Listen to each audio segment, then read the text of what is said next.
A ETA 2 hoje é uma obra que foi construída nos anos 90, né, onde a população da cidade era uma população aí de 15 a 18 mil pessoas. Na época ela atendia, né, tranquilamente, né, principalmente pela tecnologia que foi investida na época, onde o rio do Testo, que é a captação dela, ela tinha índices de turbidez muito baixos. Então, para aquela tecnologia da época, era o suficiente, ainda com muita folga, né? E isso eu falo conversando com funcionários que trabalharam lá naquele período, né? E identificaram essa situação. Hoje a ETA 2 é a mesma ETA 2, né? Em termos de capacidade de produção, né? Ela tem uma capacidade que atende de forma, vamos dizer assim, meio que quase no limite, né? Mas ela é extremamente eficiente, né, na filtragem dela, ou seja, a qualidade de água dela é extremamente boa, não tem problema nenhum, né? Mas o modelo de filtro que é utilizado, que é o filtro russo, é um modelo antigo, né?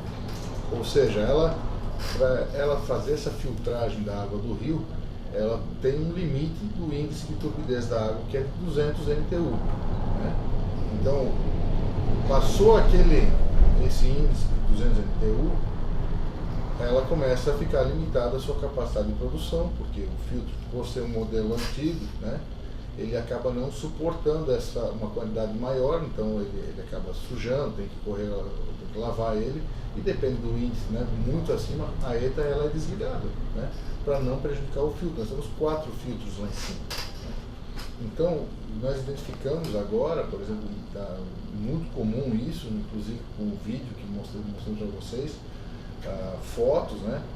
O nosso equipamento que mede esse índice de turbidez, ele mede até 2000 NTU, né? Ele chegou a não marcar mais porque o índice de turbidez do rio passou daquilo, né? Em especial, não em chuva simples, né? Em chuva simples a gente sabe as limitações, mas ele é uma situação normal, uma chuva assim. Agora, quando ocorre uma tromba d'água, essas trovoadas de verão, infelizmente a gente não consegue atender, e a capacidade de filtração ela fica extremamente limitada. E aí, quando ocorre esse desligamento, né, a gente infelizmente fica sem poder fornecer água para as pessoas, né? Então, nós não podemos correr o risco de botar água, né, mal filtrada, água porque o SAMAI ele não vende água, ele vende saúde, então nós temos que vender saúde para as pessoas. Nós não podemos botar em risco a qualidade da água que nós botamos na rede para a população. O Pomerode hoje tem em torno de 220 quilômetros de rede, né? Onde em torno de 60% disso é a população que é atendida pela ETA 2, da região da ETA 2, né? Então, infelizmente, as coisas não vêm de hoje. Se nós olharmos, né, o SAMAI tem uma série de prioridades, né?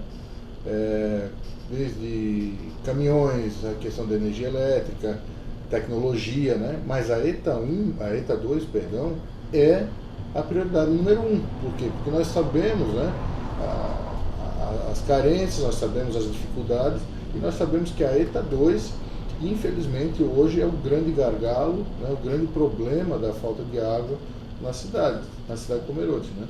Então, a nossa prioridade é resolver o problema da ETA 2, e nós vamos resolver, né? Nós já estamos aí em contato. Infelizmente, o SAMAI, por ser uma autarquia, um órgão público, ele é regido por leis que nós, infelizmente, não podemos desobedecer, ao contrário de uma empresa que, se tem dinheiro em caixa, vai lá e compra o equipamento. Nós não, nós dependemos de burocracia, licitação, uma série de coisas, né?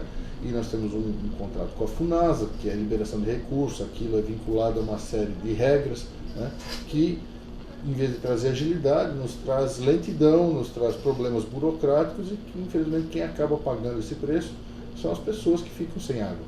Então, prioridade número 1, ETA 2, né, que hoje é o nosso grande problema, mas nós vamos resolver isso aí. Sendo a ETA 2 a prioridade, né, existe um projeto que está em andamento, né, que é a questão da construção do floco decantador, com uma série de equipamentos para que a água, a partir do momento da captação, ela passe por esse floco decantador, onde ela recebe o primeiro tratamento.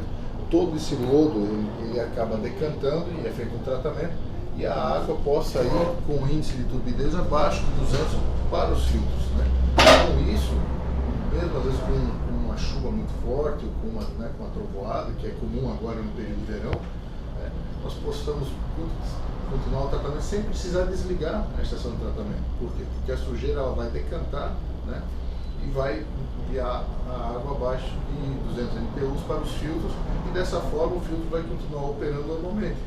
Tivemos problemas na chuva de quinta-feira, né, que infelizmente tivemos um filtro que ele foi afetado, né, dos 4, então temos um que foi afetado, mas estamos fazendo a manutenção dele, então infelizmente acaba sendo uma série de problemas que vêm ao mesmo tempo, né? Mas isso não nos desanima, não, né? Claro que nós ficamos chateados, que nós não queríamos estar passando por isso, em especial as pessoas que abrem a sua torneira e não recebem a água em casa, né? Mas nós temos esse compromisso, o prefeito o Hércio já nos cobrou isso e deixamos ele sempre a par. É importante, né, que ele esteja ciente, porque as pessoas também perguntam ao prefeito, perguntam à vice-prefeita, né? Nós sempre deixamos ele sempre muito informado de toda a situação. Pagamos aí com o preço, por exemplo, ainda de 2008, daquela queda da barreira, né, que acaba alimentando o Rio do Testo com muito barro, a questão do Canudos, que nós comentamos aqui, que também acaba desembocando ali no Rio Ribeirão Canudos, né, que também leva mais lama ali para o Rio do Testo, e isso, o vídeo que nós temos, ele acaba sendo autoexplicativo, as pessoas vão poder ver, né, que até brincamos, né, praticamente a barragem de Mariana, em Minas Gerais, né, pela quantidade de barro e lama que é o Rio do Testo nos momentos de uma trovoada ou de uma enxurrada que nós tivemos na quinta-feira. E aí que é importante a preservação da margem, né, dos rios e ribeirões, né? Olha, Mani, eu nunca achei tão importante, né? A gente brinca, que às vezes a gente acha que certas matérias que nós temos na escola ou certas coisas a gente acaba não dando muita importância, né? Mas hoje, estando sentado aqui na presidência do SAMAI e conhecendo a estrutura, o funcionamento, a importância da mata ciliar, da preservação do leito dos rios, né? Dos aterros, às vezes são feitos porque quando chove literalmente joga barro para dentro do rio, e isso impacta diretamente no tratamento da água, né? Problema semelhante tem também Blumenau ali em alguns pontos. Então nunca foi tão importante a preservação da mata ciliar, até na conversa que nós tivemos antes na questão do Ribeirão Canudos, ali na região do Ribeirão Gusman, né? Então tudo isso aí para nós é um problema, né? Por isso nós temos que investir em várias frentes, né? Desde a prevenção, né, até nós temos que combater, em vez de nós combatermos a causa, nós gastamos tempo e energia combatendo a consequência. Então nas nossas frentes nós temos que trabalhar em prevenção, em especial nas crianças, né, nas famílias, para também depois combater a causa e a consequência. Existe algum prazo que o SAMAI estipula para tentar resolver esse problema? Olha, como nós dependemos de processos burocráticos, tá, que infelizmente foram deixados para trás no ano passado, né, então tem certas situações que acaba não dependendo exclusivamente do SAMAI, né. Se fosse só pelo SAMAI, isso já teria começado no dia 2 de janeiro, quando nós assumimos aqui a presidência da autarquia, né. Mas nós dependemos às vezes de outras situações, né, de questões de licitação, documentais, ou, enfim, a burocracia que rege o país, que atrapalha, né, que não dá agilidade, é morosa.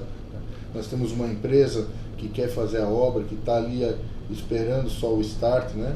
Então amanhã nós devemos ter mais uma reunião, né? Tivemos uma na quinta para firmar certas questões jurídicas. Se tudo correr bem, na semana que vem, a ideia é iniciar a obra na semana que vem, né? Como eu falei, se Independência Mídia tinha iniciado no dia 2. Estamos tentando montar um cronograma, mas como eu falei, tem coisas que não dependem do SAMAI, às vezes também não dependem da empresa, depende de processos licitatórios, depende de FUNASA, que infelizmente a regra do jogo é essa. E tu tem algum aconselhamento a dar para a população nesse período? Bom, o primeiro infelizmente, né, é até um contrassenso, porque se nós analisarmos o SAMAI como empresa, né, quanto mais água as pessoas consumirem, maior é a receita da instituição, né, maior a receita do SAMAI. Mas nós temos que, infelizmente, pedir para que as pessoas racionem água, né? Em especial aqueles pontos que já são comuns, pontos mais elevados, né, finais de rede, né, temos várias regiões assim, então esses são os primeiros a serem atingidos, né? Então, infelizmente, o racionamento, né, as pessoas já sabem que deu uma trovada muito forte, deu uma enxurrada, e as pessoas que são atendidas pela ETA 2, elas já podem se preparar. Infelizmente, hoje é o que está acontecendo, né? Nós não gostaríamos que isso estivesse acontecendo, mas eu não posso mentir para as pessoas, eu tenho que ser sincero, né? Eu acho que o pior de tudo seria vir aqui e mentir ou contar alguma história que não fosse a realidade, né? Mas nós temos uma responsabilidade, nós temos que vir aqui dar a cara para bater, nós temos que mostrar para as pessoas que nós identificamos o problema e estamos trabalhando para solucionar, né? Claro que as pessoas sempre nos ajudam, né, nos dizendo onde tem vazamentos, uma série de situações que nos ajudam a minimizar isso aí. Muitas pessoas, infelizmente, não têm sua caixa d'água nas residências, e isso é um número muito grande mesmo. Então essas pessoas são as primeiras a sentir o impacto, né, da falta de água. Então às vezes não tem a água para tomar um banho rápido ou para cozinhar, né? Temos aí várias denúncias de pessoas, por exemplo, em ruas onde o final falta água e o vizinho acaba lavando o carro, molhando as plantas. Isso também temos bastante aqui, né? Então nós temos sempre que contar com o bom senso das pessoas. Claro que o SAMAI não vai se omitir, nós temos que fazer a nossa parte. Nós reconhecemos que temos uma deficiência nesse momento, né? Mas não nos omitimos e vamos trabalhar muito forte para resolver esse problema. E isso reflete no investimento em tecnologia? Com certeza, com certeza. Prevenção, tecnologia, né, e o investimento necessário, né, para acompanhar o crescimento da cidade, para acompanhar a necessidade que a cidade tem, então, desde vinda de empresas, né, e das pessoas também. Então nós temos que fazer esses investimentos. Vamos buscar recursos. O SAMAI não tem uma capacidade financeira de fazer tudo isso por si só, então nós temos que buscar os nossos parceiros, buscar o apoio do governo estadual, federal, instituições como o Badesc, que podem nos atender também, né, porque infelizmente nós não temos uma receita capaz de suportar todos esses investimentos que são necessários. Isso não nos desanima, né, mas nós aceitamos isso como um desafio, e nós vamos com certeza trabalhar para buscar isso e minimizar e resolver os problemas da melhor forma.